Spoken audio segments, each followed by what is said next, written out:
وہ اس قوم کے ایمان لانے کا سبب یہ معجزہ بننا تھا، اس لیے فرمایا اس کو بلا لاؤ، اور اسی لیے فرمایا کہ اس گاؤں کے لوگوں کو چھوڑنا، ان میں سے کسی کو قتل نہ کرنا، کیونکہ سرکار جانتے تھے کہ یہ سب مسلمان ہوں۔ سبحان اللہ۔ تو میرے بزرگوں اور دوستوں یاد رکھو، سرکار دو عالم علیہ الصلوۃ والسلام نے اتنے معجزے دکھائے، اتنے معجزے دکھائے کہ اس کے ساتھ ساتھ ایسی باتیں بھی فرماتے رہے تاکہ لوگ مجھے خالق نہ سمجھنے لگ جائیں، خدا نہ سمجھنے لگ جائیں، شرک میں مبتلا نہ ہو جائیں، بلکہ عاجزی کرتے رہے کہ بھئی اتنی قدرت و طاقت اور شان کے باوجود بھی میں خدا نہیں ہوں بلکہ خدا کا پاک بندہ۔ تو حضور اللہ یا رسول اللہ صلی اللہ علیہ وسلم، حضور علیہ الصلوۃ والسلام آپ نے جانا ہے، سنا ہے کئی مرتبہ انگلیوں سے چشمے چلا دیتے، سیراب کر دیتے، پانی نہیں ہے۔ اب یہاں تو مائی کے پاس مشک تھی، بلا لیا، اور جدھر مشک نہیں تھی ادھر کیا کیا؟ حدیبیہ کے مقام پر صحابہ کے پاس پانی ختم ہو گیا، گرمی کا موسم، ریتلا میدان، اور عرب کی گرمی، مکے کی گرمی بڑی سخت، پانی کا ایک قطرہ نہیں ہے، اور صحابہ بڑے پریشان ہوئے کہ حضور پانی نہیں، تو ہم کیا کریں؟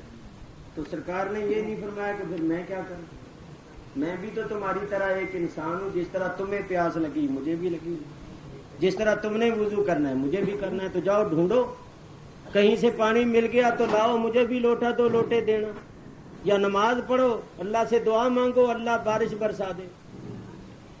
صحیح بخاری کی حدیث ہے، پڑھ کے دیکھو حضور نے کیا فرمایا۔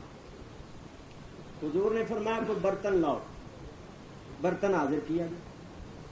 بخاری شریف کے الفاظ ہیں فوضع النبی صلی اللہ علیہ وسلم یدہ فی الرکوۃ، حضور نے اس برتن میں اپنا ہاتھ مبارک رکھا، جب ہاتھ رکھا فجعل الماء یفور بین اصابعہ کامثال العیون، سرکار کی پانچوں انگلیوں سے 5 چشمے جاری ہو گئے۔ سبحان اللہ۔ نعرہ تکبیر، نعرہ رسالت۔ اعلی حضرت فاضل بریلوی رحمت اللہ علیہ فرماتے ہیں انگلیاں ہیں فیض پر ٹوٹے ہیں پیاسے جھوم کر، انگلیاں ہیں فیض پر ٹوٹے ہیں پیاسے جھوم کر، ندیاں پنجاب رحمت کی ہیں جاری واہ واہ، ندیاں پنجاب رحمت کی ہیں جاری واہ واہ۔ دیکھ لو ساڈا پنجاب آیا، اعلیٰ حضرت پنجاب، یہ پنجاب کو پنجاب کیوں کہتے ہیں؟ اصل میں ہے پنج آب، پنج آب، کیونکہ پنجاب میں 5 دریا ہے، تو اس وجہ سے کہا جاتا ہے پنج آب، تو کثرت استعمال سے پنجاب پنجاب۔ تو حضور کی یہ 5 انگلیاں جو تھیں، اعلیٰ حضرت فرماتے ہیں یہ 5 آب تھے، 5 آب، گویا یہ 5 انگلیاں 5 نہریں تھی پانی۔ سبحان اللہ۔ فرماتے ہیں ندیاں پنجاب رحمت کی ہیں جاری واہ واہ۔ دیکھو کتنے لوگوں نے پانی پیا، کتنے لوگوں نے وضو کیا، مشکیریں بھرے، ذرا سوچو۔ صحیح بخاری کی حدیث ہے، حضرت جابر اس حدیث کے راوی ہیں، انہوں نے فرمایا تم پوچھتے ہو کتنے آدمی، اگر لاکھوں آدمی بھی ہوتے تو پانی ختم نہ ہوتا، سبحان اللہ، مگر اس دن ہم 1500 تھے۔ کتنے؟ 1500 آدمی نے پانی پیا، بڑے پیاسے تھے، 2 گلاس بھی پیے ہو۔ ایک ایک سیر آج کل تو کلو ہو گئے نا، ایک ایک سیر ہی حالی لو، آپ پرانی گل کریے، ایک ایک سیر بھی پانی پیا ہو تو 1500 سیر کے من بناؤ، کتنے وہ 1500 نے وضو کیا، اور 2 سیر پانی وضو پر خرچ ہوا ہو تو پھر 1500 آدمی نے وضو کیا، 2 سیر یا 1.5 سیر پانی خرچ ہوا ہو تو بولو ان کے وضو پر کتنا خرچ ہوا؟ انہوں نے برتن بھرے، مشکیدے بھرے، اونٹوں کو بھی پلایا۔ اب میں آپ کو دعوت فکر دیتا ہوں، آخر سوچو کہ وہ پانی جو حضور کی انگلیوں سے آ رہا تھا وہ کدھر سے آ رہا؟ سوچنے کی بات ہے، کیا حضور کے اندر کوئی نہر جاری تھی؟ کیا حضور کے اندر کوئی کنواں لگا ہوا، کوئی واٹر ورکس تھا، کوئی پانی کی ٹینکی اندر لگی ہوئی تھی؟ ذرا سوچو کہ آخر وہ پانی آ رہا تھا تو کدھر سے آ رہا؟ تو سرکار دو عالم کی شان یہ تھی کہ برتن منگوایا، اس میں ہاتھ رکھ دیا کہ لوگوں کو یہ نہ شبہ پڑے کہ یہ خالق عدم سے وجود میں لے آیا، نہیں برتن بے اللہ نے برکت کر، اللہ نے برکت کر۔ حضور بات کر دیتے تھے تاکہ یہ لوگ کہیں مجھے خدا نہ کہنا شروع کر دیں۔ 1500 آدمی نے پیا، وضو کیا، برتن بھرے، مشکیدے بھرے، جانوروں کو پلایا، صحیح بخاری کی حدیث ہے۔ ذرا سوچو پانی کدھر سے آ رہا؟ آؤ میں تمہیں بتاؤں۔ اللہ تعالیٰ نبی کریم علیہ الصلوۃ والسلام کو فرماتا ہے انا اعطیناک الکوثر، بے شک ہے حبیب ہم نے آپ کو کوثر عطا فرما دیا۔ دیکھو یہ ایسی سیدھی بات ہے جس میں کوئی پیچ نہیں، کوئی یعنی ایسی رمز نہیں، گنڈی نہیں ہے جس کا سمجھنا مشکل ہو۔ علماء تو بہت زیادہ جانتے ہیں، یہ طالب علم بھی جانتے ہیں کہ اعطینا سیگا ہے ماضی، اور ماضی گزرے ہوئے زمانے کو۔ تو اللہ نے یہ نہیں فرمایا کہ محبوب تجھے کوثر عطا کریں گے، نہیں، رب نے کیا فرمایا؟ ہم نے عطا کر دیا،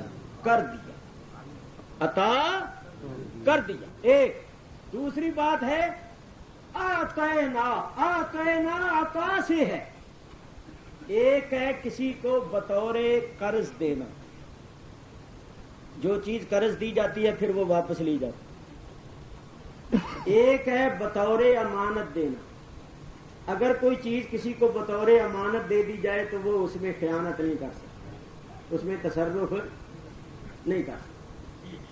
تو اللہ نے بطور امانت نہیں دی، بطور قرض نہیں دی، کیا فرمایا؟ ہم نے عطا کر دی، عطا۔ اور جو چیز کسی کو عطا کر دی جاتی ہے اس کو اس کا مالک بنا دیا جاتا، یہ عطا ہے علی سبیل التملیک۔ مثلا اللہ تعالیٰ کی تو بڑی شان ہے، آپ اپنی طرف دیکھو، اگر آپ کسی درویش کو، کسی مسکین کو، کسی طالب علم کو 5 روپے عطا کر دیں تو بولو اگر آپ کسی کو 5 روپے عطا کر دیتے ہیں تو ان 5 روپے کا اس کو مالک بنا دیتے ہیں کہ نہیں؟ اب جو اس کی مرضی آئے کرے۔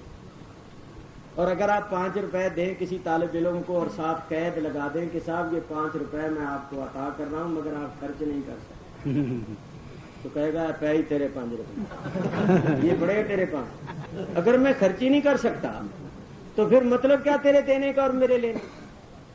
بلکہ اور زیادہ تکلیف ہوگی کہ پیسے تو پاس ہیں اور ضرورت ہے اور آدمی خرچ نہیں کر سکتا، نہ ہو تو پھر تو کوئی صبر ہوتا ہے کہ نہیں ہے، ہوں اور خرچ نہ کر سکے تو بڑی زبردست تکلیف ہے۔ تو بھئی جب میں خرچ ہی نہیں کر سکتا تو تیری عطا کیا ہوئی؟ رکھ اپنے پاس۔ آپ لوگ بھی اگر کسی کو کچھ عطا کرتے ہیں تو اس کو اس کا مالک بنا دیتے ہیں یا نہیں بناتے؟ اچھا ایک بات اور سن لو، یہ آنکھیں آپ کو کس نے عطا کی؟ اللہ۔ اور اللہ نے اختیار بھی دیا ہے کہ نہیں ان کو استعمال کرنا؟ کہ جب چاہو کھولو، جب چاہو بند کرو، جب چاہو نیچے دیکھو، جب چاہو اوپر دیکھو، دائیں بائیں جس طرح مرضی کرو۔ اللہ نے اختیار دیا ہے کہ نہیں؟ اللہ آپ کو مال دیتا ہے تو آپ کو اختیار ہے پورا پورا، یعنی کہ جس کو چاہیں دیں، جہاں چاہیں خرچ کریں۔ تو بڑے افسوس کی بات ہے کہ آپ کسی کو کوئی چیز عطا کریں تو اس کو مالک بنا دیتے ہیں، اختیار دے دیتے ہیں۔ اللہ نے جو کچھ آپ کو عطا کیا اس میں آپ اپنے آپ کو مالک سمجھتے ہیں، اور نبی کریم کو اللہ نے کوثر عطا کیا تو اللہ نے نبی کریم کو مالک و مختار نہیں بنایا؟ اللہ نے حضور کو کوثر عطا کیا اور کوثر کا مالک بنایا کہ میرے محبوب ہم نے تجھے عطا کر دیا اور تجھے مالک بنا دیا۔ یہ عطا علی سبیل التملیک ہے، مالک بنا دیا اللہ تعالی۔ اللہ تعالی نے مالک بنا دیا۔ ذرا ایک بات اور سنو، کوثر سے مراد کیا؟ بعض لوگ کہتے ہیں کوثر سے مراد ہے حوض کوثر، میں کہتا ہوں حوض کوثر بھی اس میں شریک ہے، بلکہ صحیح بخاری اٹھا کر دیکھو، کوثر کے معنی ہیں خیر کثیر کے، یعنی اللہ تعالیٰ فرماتا ہے میرے حبیب ہم نے تجھے بے شمار قسم کی بھلائیاں، بے شمار نعمتیں، بے شمار رحمتیں، برکتیں، نعمتیں عطا فرما دیں اور ان کا مالک بنا دیا۔ ان نعمتوں میں کوثر بھی، تو بولو حضور مالک کوثر، حضور مالک کوثر۔ اللہ نے حضور کو کوثر عطا کیا اور مالک بنا دیا۔ تو اب مسئلہ سنو، کوثر کے مالک نے اپنے انگلیوں کا تعلق کوثر سے جوڑ دیا، دیکھنے والوں کو نظر نہیں آتا تھا، اور مالک کوثر اس وقت کوثر کے جام بھر بھر کے پلا رہا تھا۔ لوگ پی رہے، وضو کر رہے، انگلیوں سے پانی جاری ہے۔ اعلیٰ حضرت امام اہل سنت جھوم اٹھے اور فرمایا کہ اس وقت صحابہ زبان حال سے یہ کہہ رہے تھے، ٹھنڈا ٹھنڈا میٹھا میٹھا، ٹھنڈا ٹھنڈا میٹھا میٹھا پیتے ہم ہیں، پلاتے یہ ہیں، پیتے ہم ہیں، پلاتے یہ ہیں، انا آتیناک الکوثر، انا آتیناک الکوثر، ساری کثرت باتیں یہ ہیں، ساری کثرت باتیں یہ۔ اور اعلیٰ حضرت فرماتے ہیں یہ کون ہیں؟ قصر دنا تک ان کی رسائی، قصر دنا تک قصر دنا تک کس کی رسائی، جاتے یہ ہیں، آتے یہ ہیں، جاتے یہ ہیں، آتے یہ۔ اور فرماتے ہیں ان کا فیض خلیل سے پوچھو، ان کا فیض خلیل سے پوچھو، آگ میں باغ کھلاتے یہ ہیں، آگ میں باغ کھلاتے یہ ہیں۔ اور دیکھو ہمارا یہ عقیدہ ہے کہ سب کچھ دینے والا اللہ، دینے والا ہے اللہ، لیکن دلانے والے ہیں حبیب اللہ۔ رب ہے موتی یہ ہے قاسم، یہ حدیث کا ترجمہ۔ حضور فرماتے ہیں انما انا قاسم واللہ یعطی۔ یہ علماء بیٹھے ان سے پوچھو انما حسر کا کلمہ کیا معنی اس کا؟